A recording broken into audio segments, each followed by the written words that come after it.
Ang santos nga ebanghelyo para yan nga adlaw.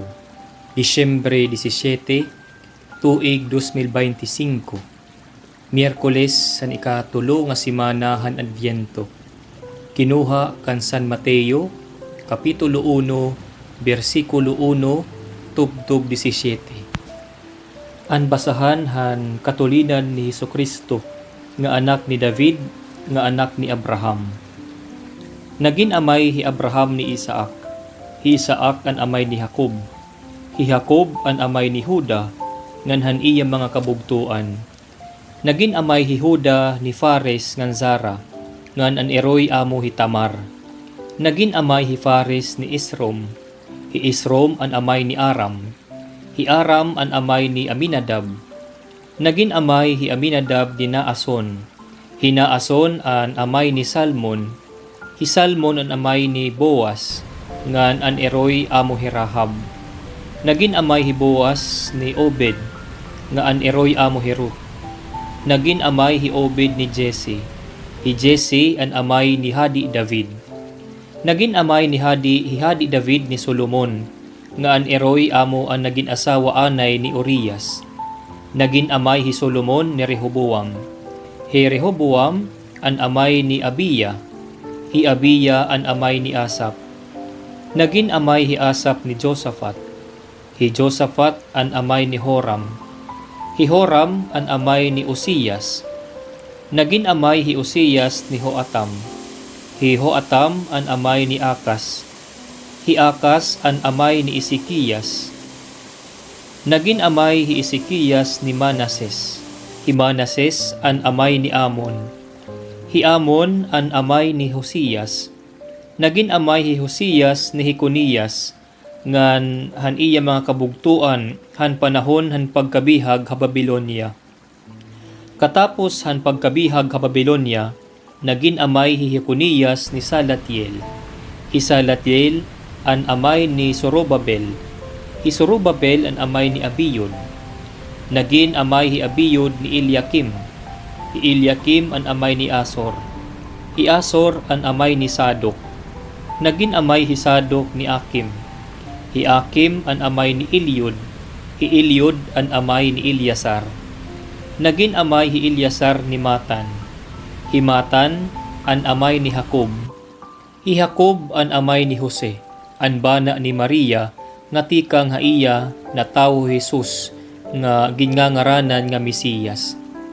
Kung sugad, an nga tanan niya katulinan, tikang kan Abraham ngadto kan David, maabot hin 14 nga katulinan. Tikang kan David ngadto han pagkabihag ha Babilonia, 14 nga katulinan. Tikang ha Babilonia ngadto han Mesiyas, 14 nga katulinan. An ebanghelyo han Ginoo. Pagdayawon ka, O Kristo. Haliputay nga pamalandong. Binati kita yana didahan ebanghelyo hinhilaba nga lista hin mga ngaran han kan Jesus ginikanan han iya lane age. Para aton, importante ini nga maaram kita kun hin-o an aton mga ancestors. Na tree trace nga nahibabaro kita han aton family tree.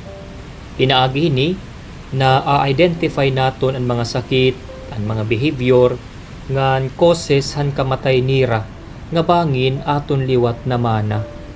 Ngan tungod hini, mas nakikilala naton iton aton identity. Kung napansin niyo didahan line of ancestry ni Jesus, tikang hiyahin makalilisang, great, maipagmamalaki nga mga klasihin tawo. Pero at the same time, mga notorious liwat ang mga binuhatan. Aada hi Abraham, amay naton na pagtuo. Ngan hirahadi David, ngan Solomon, mga renowned leaders han Israel. Pero aada gihapon ni Juda, nga accomplice han murder kan Joseph nga irabugto. Ngan ini hi Juda, nagkamay ada liwat adulterous relationship kan Tamar. Parihas kan David, ngan Bathsheba. Iton Diyos manggod gugma. Haluyo hiningatanan, tinugot hiya nga maging parte hiya hinusa nga makasasala nga pamilya. pagpakita nga higugmaon niya iton tawo. Maaram kamo itong pinakadako nga kamatuoran di dahiton aton kinabuhi kun ano.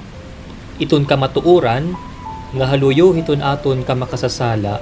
Ang Dios tinugot nga hibulig-hiyahan makasasala nga humanity. Ini nga halaba ang listahan han kan Jesus ancestry, diri la nagpapakita han iya family tree, but most especially it mirrors kung gaano kadako iton iya kasing-kasing. Higugmaon kita iton Dios, diri dara kay deserving kita hinya gugma. Higugmaon kita niya kay hiya mismo maupay ngan hiya mismo gugma. An iya family tree nagpapakita diri lahan iya bloodline. Nagpapakita gihapon ini hiton faithfulness han Dios nga dahiya aton.